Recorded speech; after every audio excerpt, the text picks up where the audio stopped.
Hello everyone, and today I want to share with you some of my thoughts on my 1.5 year ownership of my Ford Tierra. I will do that by telling you the 5 things that I like and dislike of my car. Let's just get started. Number 1 is the bad impression that it always gives my friend and family. My car, the Ford Tierra RS, it's not just a really old car, but a really cheap looking car, you know. The interior is all covered out with plastic. It's really a compact sedan, nothing else. It's got small wheels, it's aged. The car is not built for luxury, it's built for performance. 20 years ago though. My mom said that the riding quality of my car is so bad that she didn't even want to sit on my car. My friends say my car will explode and fall apart. Sometimes, those kind of words is a little bit disappointing, but I'm kind of getting over that. People can say whatever they want, right? Number 2 is that this car is really down on power.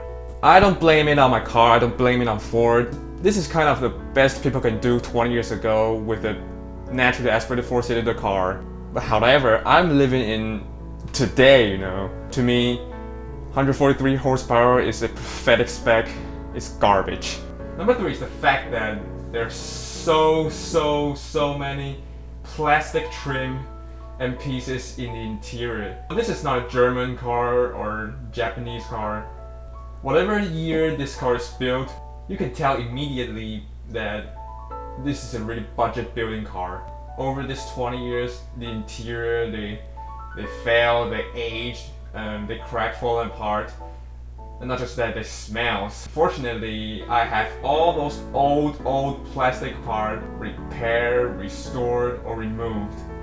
Like the steering wheel, the center console, the seat, and the door panel.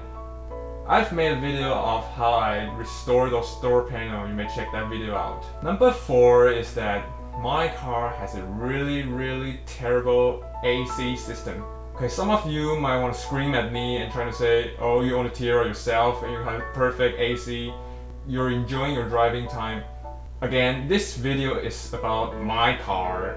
You may have your excellent AC in your own Tierra, but that's not my case.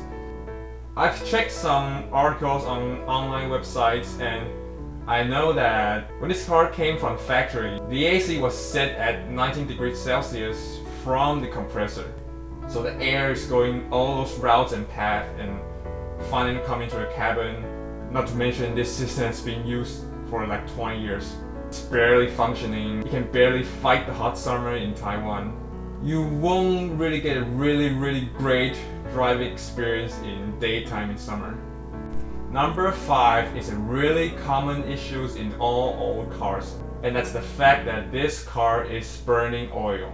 You know, it's not kind of big deal to me.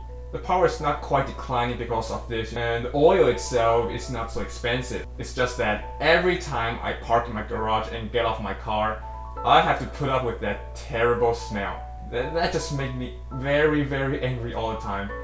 It reminds me every time of the guy who sold me the car. Asshole car dealer who told me how good the condition of this car was, blah blah. Damn it. Recently, I'll go to see a mechanic, have him replace the old valve seals for me, and I'll film the video and tell you how it works. And let's begin with the likes. Number 1 is the styling of this car. To me, this car is such a good looking car. I looked for this car for no reason but its appearance. It looks kind of sporty but also really subtle. And it really reminds me of the Cobra SVT, which is also produced by Ford in 2004. Number 2 is the practicality of this car. Just don't forget that the car is a sporty compact sedan. You wouldn't kind of expect too much for its space, but actually the interior space and the trunk space, they're rather decent. You know, I've owned this car for 1.5 years. The trunk is never filled up. I just want to point out that sedans are totally enough for luggage, for grocery. You don't really need an SUV. Another thing I want to point out is the interior space. I'm 178 centimeters tall. Me sitting behind myself still got tons of legroom. I think you're gonna wonder that how that's gonna be true. Well, I think it's because car back in the days, there were those stupid technologies or regulations. Therefore, less wiring, less devices. The door itself is thinner, and that results in a larger interior space.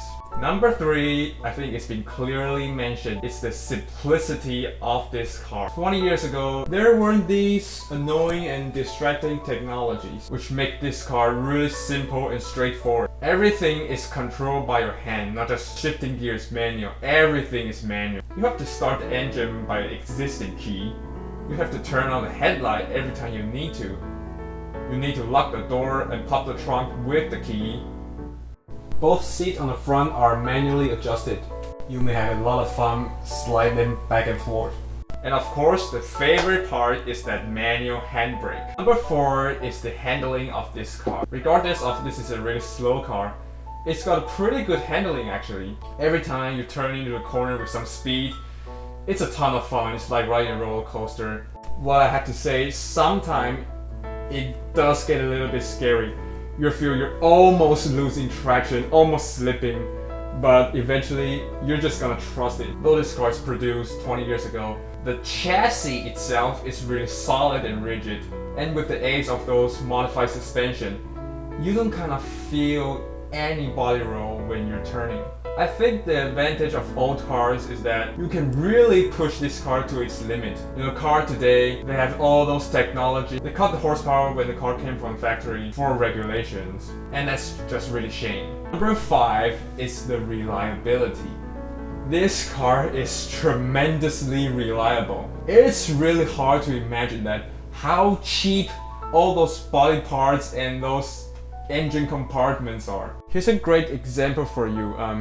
Last month, I went to replace my old power steering pump. Totally, that cost me $2,800. However, my friend used to own an Alfa Romeo 156. He kind of spent 3 or 4 times the money I did doing the same exactly thing. I don't know what's going on, but hey, here's a comparison, here's a proof. So far, I spent around $73,000 on my car, and that includes modification, insurance, and maintenance. And that's just a huge bargain for a college student. If you want to own a manual car, you know, Tierra RS is a perfect selection for you. And so those are the 5 things that I like and dislike of my car. Like, comments below.